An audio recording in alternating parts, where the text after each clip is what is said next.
The retired human opened the storm shutters before there was any storm. I recorded this as irregular behavior at first.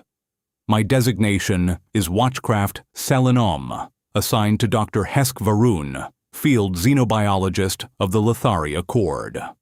Our mission was simple: observe one human civilian settlement on the border moon of Veyra's lantern and determine whether humans became harmless after service.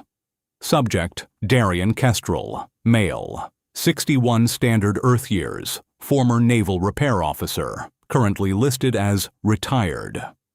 Residence: Pressure Dome Cottage beside obsolete cargo rail 6. He woke at 4:18 local time, not 4:20, not whenever daylight began. 4:18 every cycle, even when his joints registered inflammation and the moon's false dawn had not warmed the dome glass. He boiled water in a dented steel kettle. He drank black tea from a chipped mug bearing the faded words, "World's okayest uncle." He placed a brass key beside the mug, turned it once, then checked the shutters, roof seals, emergency pump, tool locker, battery wall, radio mast, greenhouse latch, and old freight tunnel door. Routine. Meaningless repetition. Dr. Varun called it mammalian decline management. The subject had lost purpose, so he simulated duty with domestic objects. Then Darien looked up at my hidden observation lens and raised his mug as if he'd known we were there all along. He didn't smile. He mouthed one word: morning. At 4:18 the next cycle, Darien repeated the pattern. This time he added salt to the storm gutters. Atmospheric data showed no ice risk, wind pressure mild, dome surface clear, salt application unnecessary, bordering on superstition. At 5:06, he walked to Relay Shed 9, marked inactive after the old border war. He carried a canvas bag, a thermal lunchbox with cartoon dolphins on it, and a small yellow screwdriver wrapped in electrical tape. He spent 1 hour and 32 minutes inside the shed. No energy spike registered. No transmission left the moon. He came out with grease on his cheek and cheap butterscotch biscuits in his pocket. I asked Dr. Varun whether retirement among humans often included trespass. He said, "Only the lonely ones." That answer proved incomplete. Darien visited 5 inactive systems before midday: flood doors, sensor buoys, freight clamps, civilian shelters, things no one had used in years because the Accord had guaranteed border peace. At 12:44, he repaired a cracked Nokia phone with a green screen. The device couldn't connect to any modern network. He polished it anyway with the corner of his sleeve.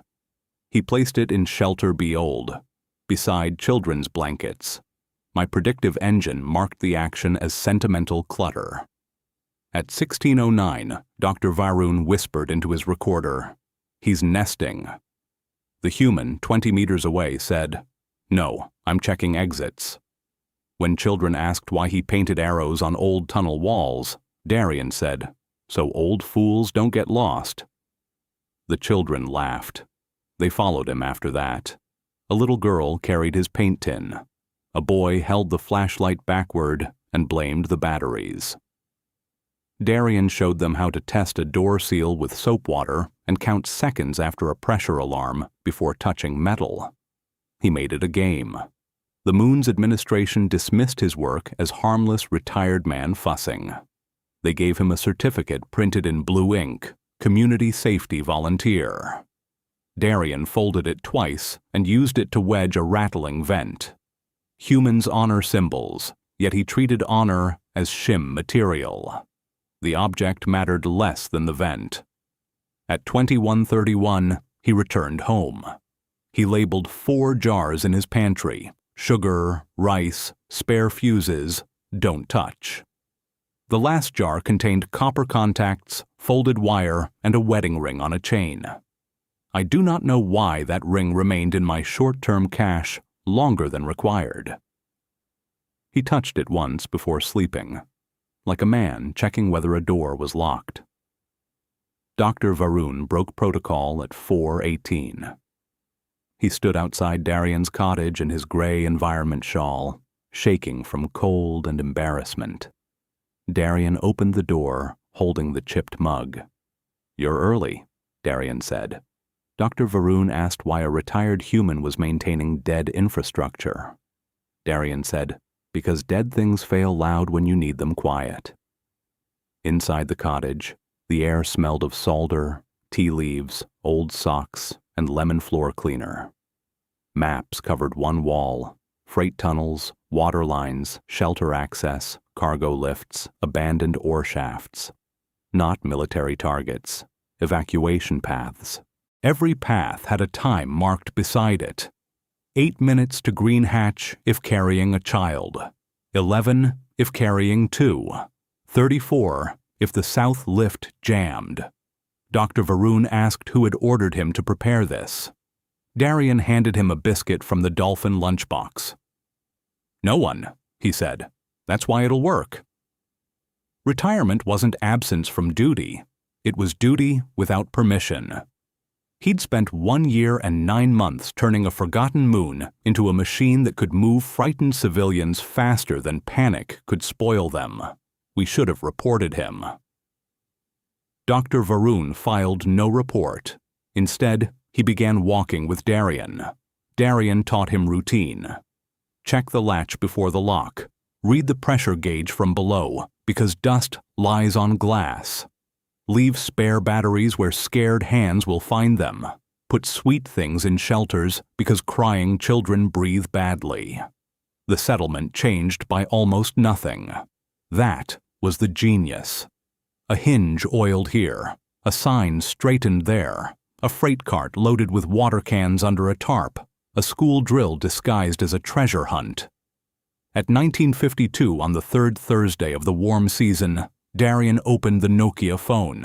It contained one saved message. Voice print, Lena Kestrel, deceased spouse. "Darien, don't spend your old age waiting for the next alarm. Plant tomatoes. Be useless for once." He played it once. Then he repaired another alarm bell. The storm arrived without weather. 6 black transport cutters crossed the shadow line behind Veyra's lantern. Their engines disrupted central power at 2:03. The moon went dark. Below us, Darien Kestrel woke before the second alarm. Not 4:18. The routine broke because the routine had been training for interruption. He didn't run to a weapon. He put on boots. He took the brass key. He turned on the hand crank radio and said, "Lantern drill, blue route, carry the small ones." No panic in his voice. That mattered more than volume. Old bells rang from repaired sheds. Painted arrows glowed under battery strips. Shelter doors accepted keys cut from Darien's private templates.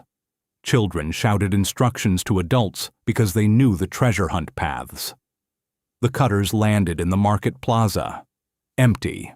Their soldiers found warm soup bowls, toppled stools, one dropped scarf, and a paper sign from the festival. Music this way.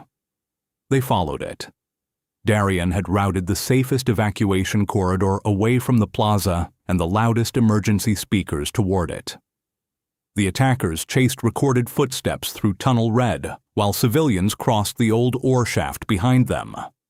At Shelter B Old, the cracked Nokia phone lit up from its wired battery. Its screen showed one word: breathe. Darien Kestrel survived the incident by 9 hours.